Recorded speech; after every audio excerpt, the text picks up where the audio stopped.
আসসালামু আলাইকুম রহমতুল্লাহি ওবরকাতুহু। সম্মানিত দর্শক, বিএনপির ভারপ্রাপ্ত চেয়ারম্যান জনাব তারেক রহমান ৫ দিন হলো বাংলাদেশে এসেছেন। বিএনপির নেতৃত্বের সর্বোচ্চ পর্যায়ে তিনি সকল আশা আকাঙ্ক্ষার একেবারে সর্বশেষ ভরসাস্থল।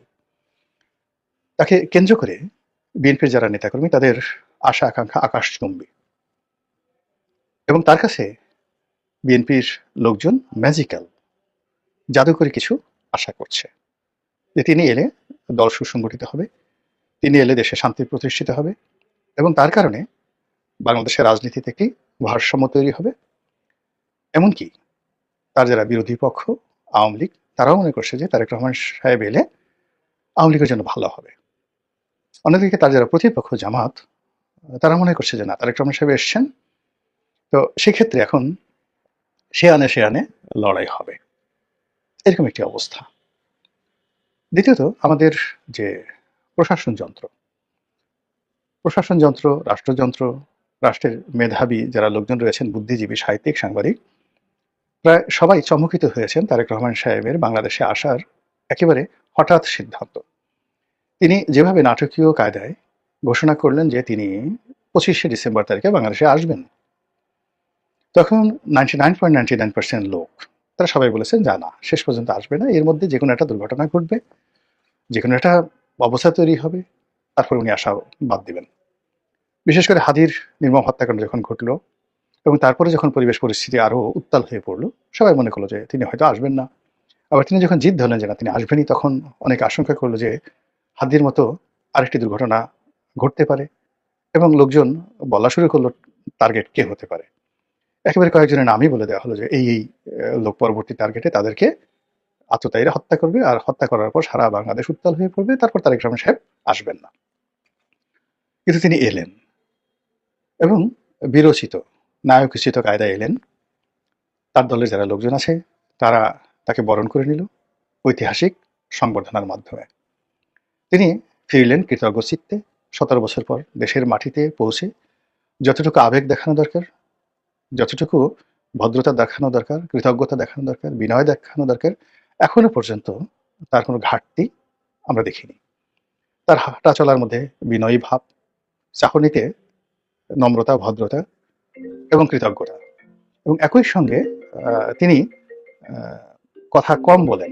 এই সময়টাতে ভীষণ রকম কথা কম বলেন, সুন্দর করে হাসেন এবং দলীয় যারা নেতাকর্মী তাদের সঙ্গে সহজতে একটি সম্পর্ক স্থাপন করার চেষ্টা করেছেন।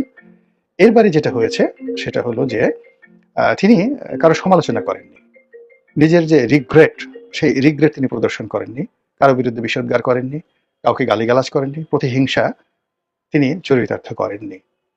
এটা ইতিবাচক দিক। সেও এই যে ইতিবাচক দিক, সেই ইতিবাচক দিক নিয়ে, ইতিবাচক বিষয়াদি নিয়ে, কর্মকাণ্ড নিয়ে গত ৫ দিন ধরে তিনি কি করেছেন? ভোটার হয়েছেন, ভোটার তালিকায় নাম অন্তর্ভুক্ত করেছেন, নির্বাচনের যে মনোনয়ন ২টো আসনে দাখিল করেছেন, বিএনপির যে চেয়ারপারসনের কার্যালয় আছে সেই কার্যালয়ে তিনি অফিস করেছেন, বিএনপির পল্টনের যেটা অফিস সেই অফিসে তিনি এসেছেন, জনগণের উদ্দেশ্যে বক্তব্য দিয়েছেন। তারপর ওসমান হাদির যে কবর হয়েছে সেটি জিয়ারত করেছেন, তার পিতার কবর জিয়ারত করেছেন, সাভারে গিয়েছেন, জাতীয় স্মৃতিসৌধে, তার শ্বশুর বাড়িতে গিয়েছেন। তো এই সকল কাজগুলো করেছেন। তারপর তার যে নির্বাচনী প্রচার প্রোপাগান্ডা সেগুলোর ব্যাপারে তিনি সিদ্ধান্ত নিয়েছেন এবং ইতিমধ্যে যে কাজটি করেছেন, তিনি লন্ডনে থাকা অবস্থাতেই তার দলের যে বাদবাকি নমিনেশন ছিল সেগুলো ঘোষণা করেছেন।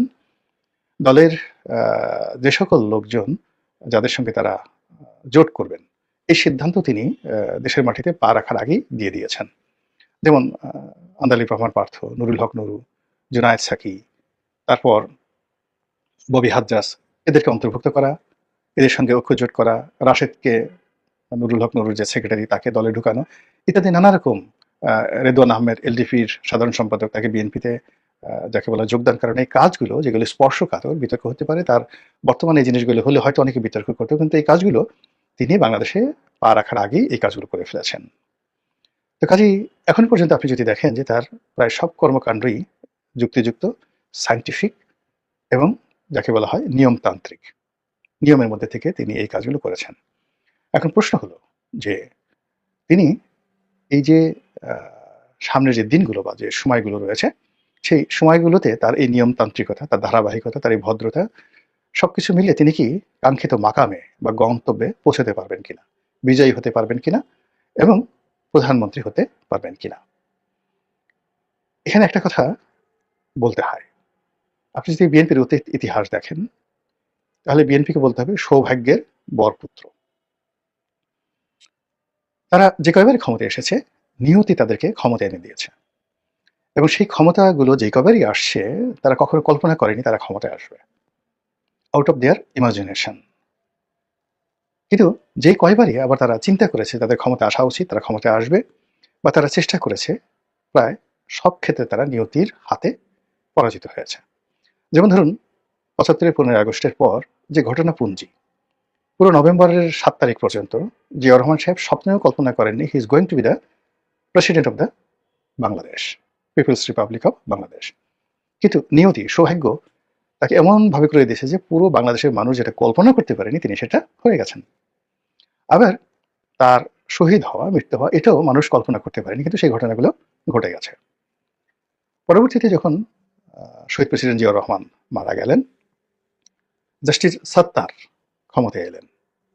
বিএনপি যেটা কল্পনা করতে পারেনি যে জাস্টিস সত্তার যেভাবে ক্ষমতায় এসছেন সেই ক্ষমতা থেকে তাকে বিচ্যুত করে একটি সামরিক শাসন জারি করা হবে এবং সেনাবাহিনীর পক্ষ থেকে বিএনপির উপর যে স্টিম রোলার চালানো হবে, বেগম জিয়ার প্রতি যে স্টিম রোলার চালানো হবে, এটা আউট অফ দেয়ার ইমাজিনেশন।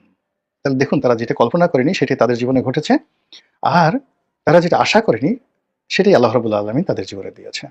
৯১ সনে তারা আশা করেনি ক্ষমতায় আসবে, কিন্তু ৯৬ সনে তাদের ক্ষমতায় না আসার কোনো কারণ ছিল না। এর কারণ হলো ৯১ থেকে ৯৬ এই সময়কালীনে তারা অসাধারণ সুন্দর একটি সরকার ব্যবস্থা চালু করেছিল।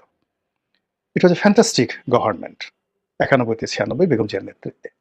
তো সেক্ষেত্রে ভোট এর পর তারা আবার নির্বাচিত হবে, এটি স্বাভাবিক, কিন্তু সেখানে আওয়ামী লীগ চলে এলো। আবার আওয়ামী লীগ কিন্তু ৯৬ থেকে ২০০১ পর্যন্ত অসাধারণ ভালো কাজ করেছিল।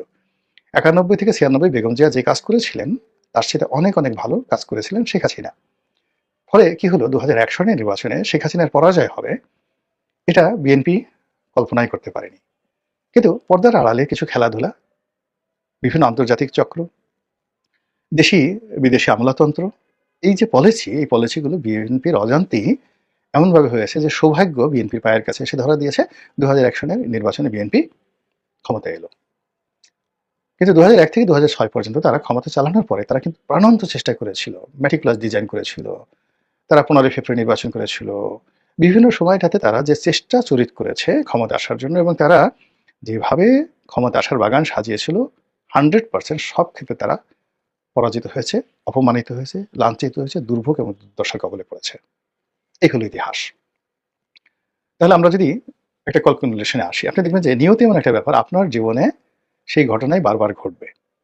এর থেকে আপনাকে শিক্ষা নিতে হবে যে আপনার জীবনে কখনোই ঘটেনি সেটা ভবিষ্যতেও ঘটবে না। তো বিএনপির যে রাজনৈতিক ভবিষ্যৎ সেটা হলো তাদের জন্য একটা অপরচুনিটি তৈরি হয়, এই অপরচুনিটি, এবং সেই অপরচুনিটি তাদের জন্য তৈরি হয়েছে এটা বিএনপির লোকজন বুঝতে পারে না, কিন্তু ক্ষমতা তারা পেয়ে গেছে যেই কয়বারই। আবার বিএনপি যেই কয়বারই খুব কনফিডেন্স লেভেল হাইতে ছিল, বিএনপির কনফিডেন্স লেভেল, তারা নিশ্চিত ছিল ক্ষমতায় আসবে, কলা কৌশল করেছিল, চেষ্টা তদবির করেছিল, একটিবারও তারা ক্ষমতায় আসতে পারেনি। বোঝার চেষ্টা করেন। তো সেই দিক থেকে যে বর্তমান যে সময়টি, এই সময়টি বিএনপির যে ইতিহাস, সেই ইতিহাসের উল্টো। অর্থাৎ এখন সারা বাংলাদেশ ডিক্লেয়ার হয়ে গেছে বিএনপি ক্ষমতায় আসছে, এটা বিএনপির সাথে মানায় না। বিএনপি যেটা হয় কেউ কল্পনা করতে পারবে না বিএনপি চলে আসবে। তো বিএনপি যখন ডিক্লেয়ার করা হচ্ছে যে কোনোভাবে এটা নির্বাচন হলে বিএনপি ক্ষমতায় আসবে, এটা বিএনপির অতীত ইতিহাসের সঙ্গে মিলে না। ২ নম্বর হলো যে বিএনপি ক্ষমতায় আসলে তারেক রহমান সাহেব প্রধানমন্ত্রী হবেন। এই যে দুটো পোর্ট্রেট তৈরি হয়ে গেছে জনগণের মধ্যে, এই পোর্ট্রেটের সঙ্গে বিএনপির যে ইতিহাস মিলে না, এবং সেই ইতিহাস অতিক্রম করাটাই তারেক রহমান সাহেবের চ্যালেঞ্জ, এবং that will be the magic of Tarek Rahman. অর্থাৎ এইবার যদি বিএনপি বিজয়ী হয়, তারেক রহমান সাহেব প্রধানমন্ত্রী হয়, that will be the magic of Tarek Rahman সাহেব। এখন তিনি কি সেই ম্যাজিক দেখাতে পারবেন? এই যে গত ৫ দিন তিনি আসলে যে কাজকর্মগুলো করেছেন সেই কাজকর্মগুলোর মধ্যে ম্যাজিক্যাল কিছু ছিল কিনা, সেটা আপনাকে আমাকে আশ্চর্য করে দিয়েছে। আমরা আশা করিনি তার কাছ থেকে, কিন্তু তিনি সেই কাজগুলো করেছেন খুব দৃষ্টি নন্দন এবং সারপ্রাইজিং, ভীষণ রকম সারপ্রাইজিং, আউট অফ ইমাজিনেশন। রাজনীতির প্রতিপক্ষের জন্য, রাজনৈতিক দলের জন্য প্রত্যেকটা ব্যাপার, এনি ডিসিশন, এটা আপনারা চিন্তা করুন। আমি এই বিষয়গুলোতে ইন ডিটেলস বলবো না, আমি শুধুমাত্র যে এটা বিএনপির যে রাজনীতি সেই রাজনীতির ধারাবাহিকতা বলার চেষ্টা করছি। এরপরে যে ঘটনাটা হলো তা হলো বিএনপির যারা প্রতিপক্ষ এই মুহূর্তে আছে তারা সবাই ঘরের শত্রু বিভীষণ। আওয়ামী লীগ বিএনপির অভ্যন্তরীণ কিছু জানে না, কিন্তু জামাত যেহেতু দীর্ঘদিন বিএনপির সাথে চলাফেরা করছে, একসাথে দল করেছে, ফলে বিএনপি কি করতে পারে সব জামাতের মুখস্থ। বিএনপির যত ইতিবাচক জিনিস আছে তাও মুখস্থ, বিএনপির যত নেতিবাচক দিক আছে, এমনকি তাদের পার্সোনাল লাইফ, তাদের সহায় সম্পত্তি, বিএনপির কোন লোকটির কতটুকু বুদ্ধি আছে, প্রজ্ঞা আছে, মেধা আছে, এটা জামাতের লোকজনের রীতিমতো মুখস্থ। কাজেই এই যে ঘরের শত্রু